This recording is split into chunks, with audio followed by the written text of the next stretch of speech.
Welcome back to topic 39 for Algebra 2, multiplying and dividing rational functions. In part 2, we're going to practice multiplying rational expressions. We're going to use this property, a divided by b times c divided by d equals ac divided by bd. Now this seems pretty intuitive, just multiplying across. But here, what we really want to focus on is simplifying if possible, just like we practiced in part 1. So in order to multiply rational expressions, we need to factor each expression and then cancel our common factors.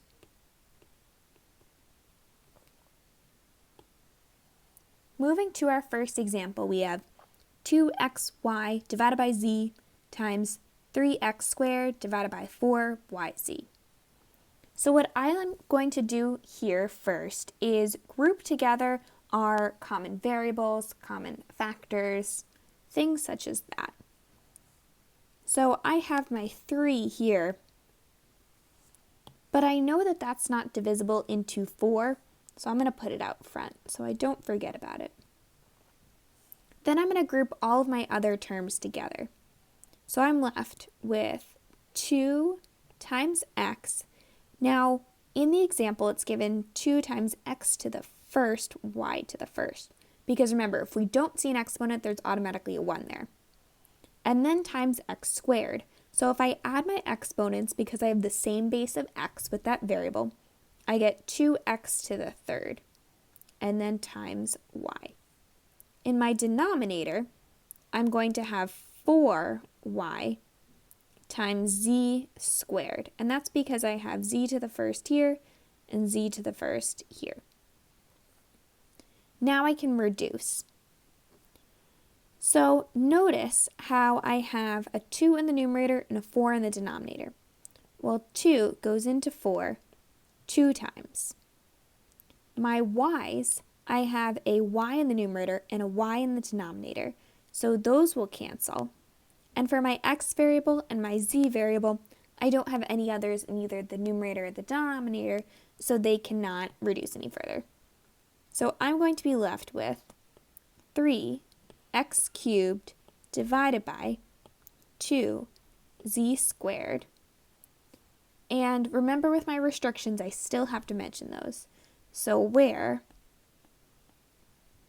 y cannot equal 0 and z cannot equal 0. So even though I canceled out my y right here, because it was still in the denominator originally, I have to mention it as a restriction because it still cannot equal 0. Example 2 is a little bit more complicated because we're dealing with larger polynomials. So we're going to try to factor them if possible.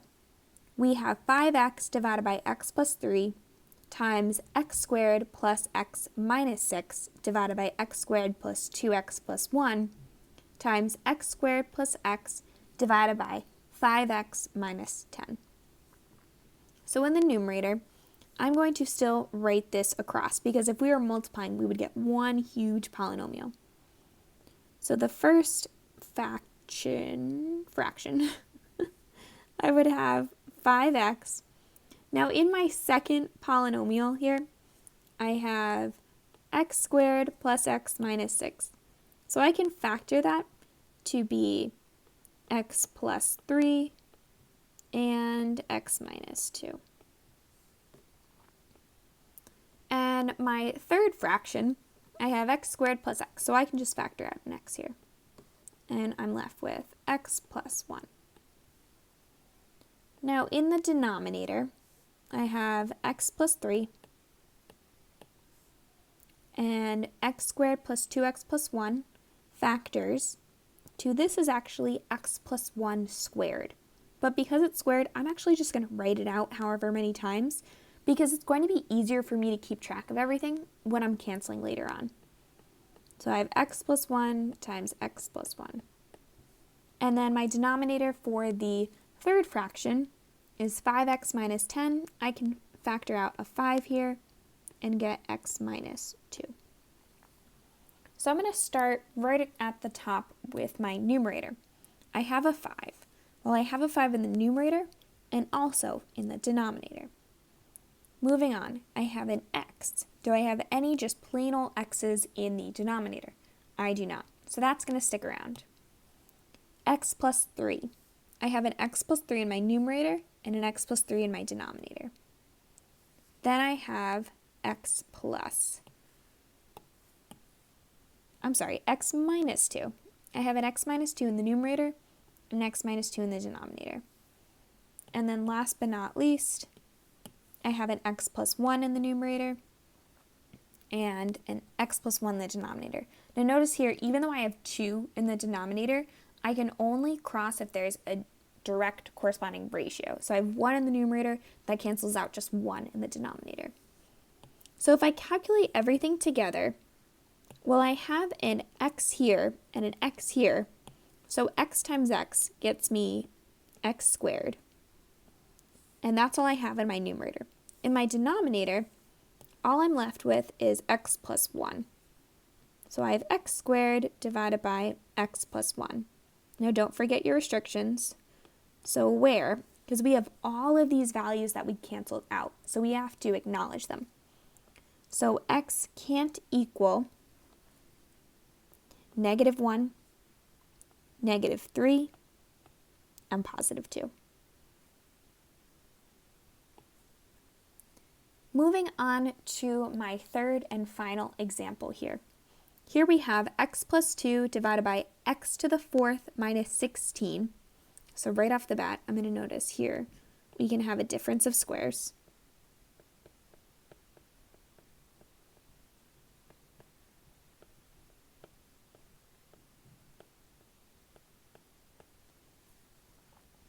Times x cubed plus 4x squared minus 12x.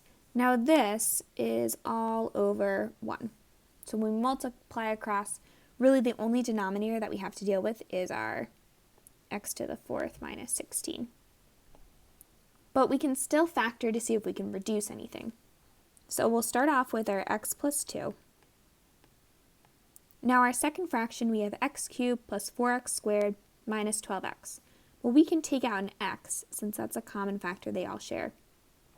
And then we're left with x squared plus 4x squared, just 4x minus 12. And then we can divide by x to the 4th minus 16 times 1. Now, we made a note here that we have a difference of squares. So this x to the 4th minus 16, we can actually break that down to be x squared plus 4 and x squared minus 4. Now we have a difference of squares where we started right here, but we also have another difference of squares right here, x squared minus 4.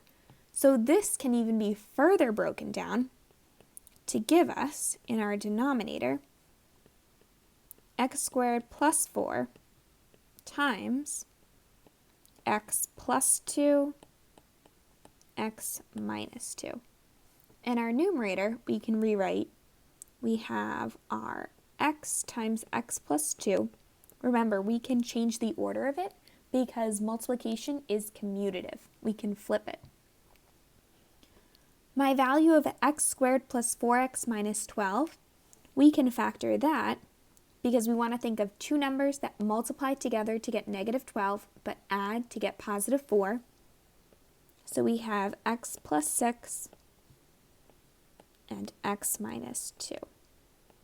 Now we can go forth and see if we can reduce. Well, we have an x plus 2 in the numerator and an x plus 2 in the denominator. We have an x minus 2 in the numerator and an x minus 2 in the denominator.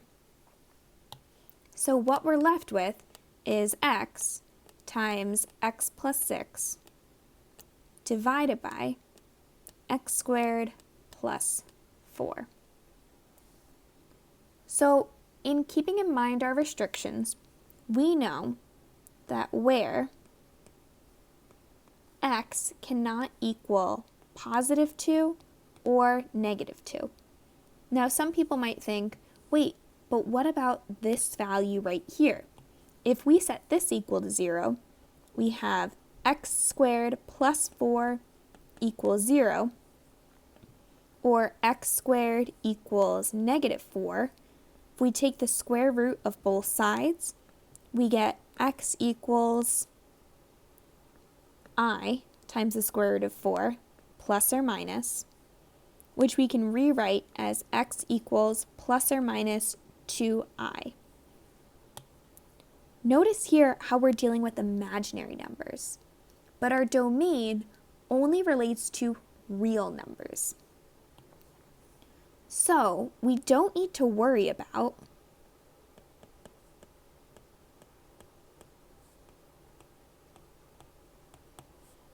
x not equaling plus or minus 2i because the domain is only all real numbers.